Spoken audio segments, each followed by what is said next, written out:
I think everything is fine. As we know that we are doing molecular basis of inheritance. So today we are going to study about the is DNA genetic material? के DNA चाहिँ genetic material हो भन्ने कुरामा आज हामी पढ्न गइरहेका छौँ र अब डिएनए जेनेटिक मेटेरियल हो कि होइन होइन र त्यसलाई प्रुफ गर्नु लागि a scientist name Frederick Griffith भन्नेले 1928मा चाहिँ उसले एक्सपेरिमेन्ट गरे कुरा बुझ्नु होला नि so what was the name of that scientist the name of that scientist is Frederick Griffith भन्ने साइन्टिस्टले 1928मा एउटा एक्सपेरिमेन्ट गर्यो सो वाट हि डिड भन्दाखेरि हि ग्रिउ अ ब्याक्टेरिया होइन स्ट्रेप्टोकोकस निमोनी भन्ने जुन चाहिँ एउटा ब्याक्टेरिया हुन्छ त्यो ब्याक्टेरियालाई चाहिँ एउटा कल्चरमा उसले के गर्यो ग्रिउ गर्यो so okay which bacteria the name of bacteria is Streptococcus pneumoniae होइन र त्यो अब स्ट्रेप्टोकोकस निमोनी भन्ने चाहिँ अब bacteria that cause the pneumonia होइन र त्यो ब्याक्टेरियालाई एउटा कल्चर प्लेटमा उसले ग्रिउ गर्यो र ग्रिउ गरिसकेपछि वाट हि फाउन्ड भन्दाखेरि he found the two colonies of the bacteria दुईवटा खालको ब्याक्टेरिया ग्रो गर्यो किनकि अब हायर क्लासेसमा गयो भने यो ब्याक्टेरियाको के अरे 3, 4, 2 भनेर पढ्छौँ हामीले अब यहाँ क्लास 12को कन्सेप्टमा जस्ट कन्सेप्टमा त हामी लिन्छौँ भन्नुको मतलब के भन्दाखेरि र जब उसले when he grew that bacteria in a culture plate isn't it so he found two types of bacteria in one ब्याक्टेरियाको in one type of bacteria उसको सर्फेसमा कुरा बुझ्नु पर्यो नि उसको सर्फेसमा चाहिँ एउटा म्युकस पोलिसेचराइड क्याप्सुलको एउटा म्युकस बनिएको थियो र म्युकस प्रेजेन्स भएको कारणले गर्दाखेरि he name that bacteria as a S strain that means bacteria with mucus polysaccharide bacteria कारणले गर्दा he named it S strain then another type of bacteria which does not contain the mucus, that means without mucus polysaccharide, र त्यसलाई चाहिँ के भन्यो R strain R भनेको rough S भनेको smooth किन भयो due to the presence of mucus capsule र रफ किन भयो due to the absence of that mucus होइन र एस स्ट्रेन चाहिँ कस्तो खालको एस स्ट्रेन भनेपछि अ ब्याक्टेरिया विच इज भाइरुलेन्ट भनेको which can infect R strain भनेको non भाइरुलेन्ट which do not infect होइन भनेपछि एस स्ट्रेनले चाहिँ इन्फेक्ट गर्छ आर स्ट्रेनले इन्फेक्ट गर्दैन इज द्याट क्लियर न then after that what he did भन्दाखेरि उसले फर्स्टमा एस स्ट्रेनलाई उसले इन्जेक्ट गर्यो कसको जिउमा injected into the body of mice र माइसको बडीमा एस स्ट्रेन भएको ब्याक्टेरियालाई स्मुथ म्युकस भएको ब्याक्टेरियालाई इन्जेक्ट गर्यो यस माइस डाइट अघि भनिसकेको छ एस स्ट्रेन भाइरोलेन्ट हो विच क्यान इन्फेक्ट भनेपछि माइस मरेछ त्यहाँदेखि फेरि अर्को आर स्ट्रेन भएकोलाई पनि उसले फेरि अर्को माइसमा उसले इन्जेक्ट गरिदियो गर्दाखेरि at that time the mice डिन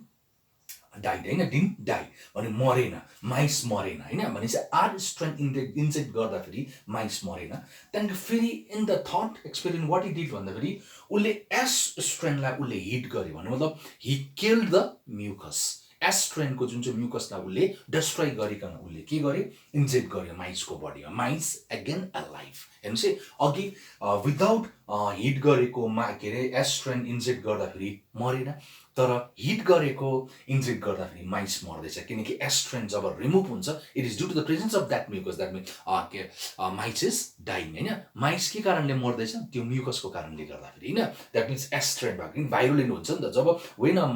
के R bacteria contains the S strain मतलब mucus the bacteria will become virulent that त्यसले गर्दा मरेको रहेछ र त्यसलाई डेस्ट्रोय गरेर इन्जेक्ट गर्दाखेरि माइस के भएन मरेन अब third case okay in the fourth case heated S strain र आर स्ट्रेन लाइभ यो आर स्ट्रेन त लाइभ छ नि त यो एस स्ट्रेनलाई मात्रै हिट गरेर डेथ गरिएको छ भने आर स्ट्रेन त लाइभ छ नि त यो दुईवटालाई मिक्स गर्दाखेरि माइस मरेको छ र किन चाहिँ मरेछ भन्दाखेरि चाहिँ द कन्क्लुजन वाज यो जुन चाहिँ एस स्ट्रेन छ this S strain transform this R strain भन्नु मतलब S strain enable this R strain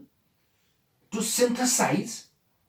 the polysaccharide mucus in its surface भनेपछि आर स्ट्रेन केमा चेन्ज भएछ एस स्ट्रेनमा चेन्ज भएर चाहिँ माइस मरेको रहेछ नि त किनकि एस स्ट्रेन इज भाइरोलेन्ट भनेर भनेको छु so here the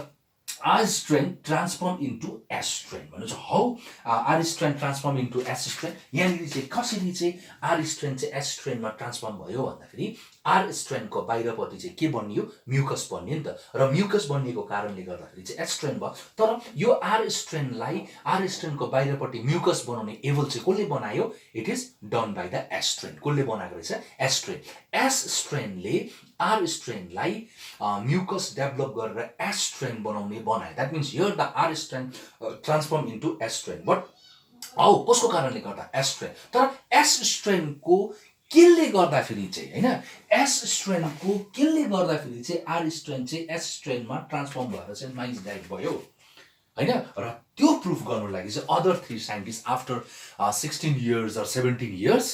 the three scientists they came they were Oswald Avery, Colin MacLeod, Maclean McCarthy भन्ने यो जुन चाहिँ तीनटा साइन्टिस्ट छ त्यो तीनटा साइन्टिस्टले प्रुफ व्हाट दे डिड भन्दाखेरि दे वर थिंकिङ दैट यो चाहिँ सायद यो S strand मा भएको बाहिरपट्टिको प्रोटिनले चाहिँ यो R strand लाई चाहिँ ट्रान्सफर्म गरेको होला भनेर सोच्दै थियो हैन र त्यसले गर्दा फर्स्टमा तिनीहरुले के गर्यो भन्दाखेरि एन्जाइम प्रोटियोसिसलाई उनीहरुले के गर्यो डिस्ट्रोय गर्दियो कुरा बुझ्नु पर्यो प्रोटियोसिसलाई यसको प्रोटियोसिसलाई डिस्ट्रोय गरेर इन्जेक्ट गर्यो त्यति बेला नि माइस मर्यो हैन र there is no any changes okay न so there is no changes कुरा बुझ्नु भयो राम्रोसँग सुन्नुस् है S strand को बाहिरपट्टिको प्रोटियोसिस भन्ने जुन चाहिँ एन्जाइम छ त्यसलाई डिस्ट्रोय गरेर अब मिक्स गरेर इन्जेक्ट गरिदियो त्यति बेला there was no changes mice still dying then फेरि सेकेन्ड केसमा त्यसको आरएनए डाइजेस्टिङ आरएनएसेस भन्नेलाई त्यो S strand को आरएनएसेस भन्नेलाई डिस्ट्रोय गरिदियो डिस्ट्रोय गरेर इन्जेक्ट गर्दा त्यति बेला पनि there is no changes in that cases हैन एन्जाइम डिस्ट्रोय गर्दा फेरि चेन्जेस देखेन माइस मरेकै छ आरएनए डाइजेस्टिङ आरएनएसेस लाई डिस्ट्रोय गरेर इन्जेक्ट गर्दा फेरि there is no changes mice मरेकै छ र थर्डमा उनीहरुले के गर्यो भन्दाखेरि S strand को डीएनए लाई डिस्ट्रोय गर्दियो डीएनए लाई डिस्ट्रोय गर्दा फेरि but yes there was changes भनेपछि त्यो केसमा चाहिँ उनीहरुले के देख्यो चेन्जेस देख्यो भन्नु मतलब यति बेला माइस मरेन है ओके न भन्नुको मतलब S strand मा एन्जाइमलाई डिस्ट्रोय गर्दा फेरि चेन्जेसै देखाएन माइस मरेकै छ आरएनए लाई डिस्ट्रोय गरेर इन्जेक्ट गर्दा फेरि नि माइस मरेकै छ तर डीएनए लाई डिस्ट्रोय गर्दा फेरि चाहिँ माइस मरेन भन्नुको मतलब हियर यो R strand लाई S strand मा चाहिँ कसले ट्रान्सफर्म गराएको रहेछ it is due to the presence of this DNA. So from here it is concluded that DNA is a genetic material. So it is proved by the Oswald Avery, Colin MacLeod and McCarthy. Is that clear? So कोकोले Oswald Avery, Colin MacLeod, Maclean McCarthy ले चाहिँ यो कुरालाई proof गरेको थियो that means so it shows that DNA is a genetic material. I think the concept is clear. So in the next video we'll learn more about this chapter. Thank you.